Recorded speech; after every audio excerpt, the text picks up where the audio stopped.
530 MLE was actually the very first motorsport derivative car built here in South Africa.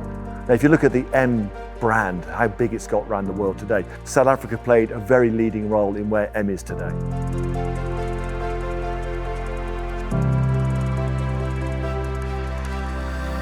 I think what's excited is the honor to actually build the car for BMW South Africa.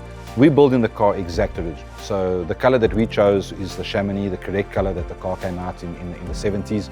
Sourcing some parts that we either can't get new and trying to find some that we can really recon and refresh and reuse. We've actually bought 3 cars across South Africa looking for a good dashboard that's uncracked. I mean, the cars are 47-year-olds, most of them been out in the sun.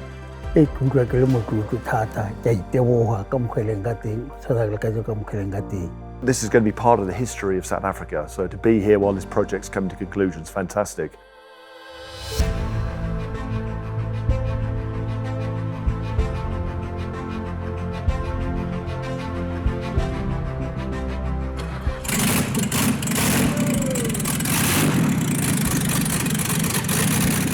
I think my heart's, it skipped a beat. It's not every day you get to build a brand new car for BMW South Africa. So for it to run the first time with no errors, perfect.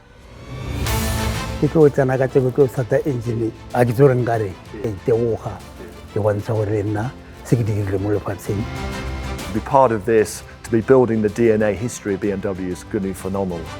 One of the high points might not be driving the car once it's done, but actually to see people appreciate the car that it's what it is, part of history that disappeared.